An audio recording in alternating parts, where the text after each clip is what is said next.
Évangile de Jésus-Christ selon saint Jean. À l'occasion d'une fête juive, Jésus monta à Jérusalem. Or, à Jérusalem, près de la porte des brebis, il existe une piscine qu'on appelle en hébreu Bethzatha. Elle a 5 colonnades sous lesquelles était couchée une foule de malades, aveugles, boiteux et impotents. Il y avait là un homme qui était malade depuis 38 ans. Jésus, le voyant couché là, et apprenant qu'il était dans cet état depuis longtemps, lui dit : « Veux-tu être guéri ? » Le malade lui répondit : « Seigneur, je n'ai personne pour me plonger dans la piscine au moment où l'eau bouillonne, et pendant que j'y vais, un autre descend avant moi. » Jésus lui dit : « Lève-toi, prends ton brancard et marche. » Et aussitôt l'homme fut guéri. Il prit son brancard, il marchait. Or ce jour-là était un jour de sabbat. Les Juifs dirent donc à cet homme que Jésus avait remis sur pied : « C'est le sabbat, il ne t'est pas permis de porter ton brancard. » Il leur répliqua : « Celui qui m'a guéri, c'est lui qui m'a dit : Prends ton brancard et marche. » Ils l'interrogèrent : « Quel est l'homme qui t'a dit : Prends ton brancard et marche ?»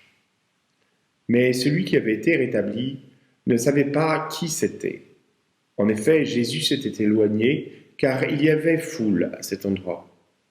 Plus tard, Jésus le retrouve dans le temple et lui dit : « Te voilà guéri, ne pêche plus, il pourrait t'arriver quelque chose de pire. » L'homme partit annoncer aux Juifs que c'était Jésus qui l'avait guéri, et ceux-ci persécutaient Jésus parce qu'il avait fait cela le jour du sabbat. Saint Augustin nous dit : « J'ai peur du Seigneur quand il passe. » Quand il dit cela, c'est pour nous dire qu'il a peur de ne pas voir le Christ quand il passera dans sa vie. Qu'il ne se convertisse pas à son contact. Cette inquiétude, nous pouvons la faire nôtre. D'une certaine manière, c'est ce qui se passe pour ce paralytique. Le paralytique reste obnubilé sur son mal physique et n'attend pas son secours de Dieu, mais d'un bain dans la piscine de Bethzatha. Nous aussi, nous pouvons être centrés sur nous-mêmes dans l'épreuve et remettre notre salut dans d'autres bras que ceux de Dieu. Quand Jésus arrive devant le paralytique, il lui demande si c'est la guérison qu'il souhaite. En guise de réponse, le paralytique se plaint de ne pas avoir accès à la piscine au bon moment et donc de ne pas être guéri. À cause de sa superstition, il passe à côté de Jésus.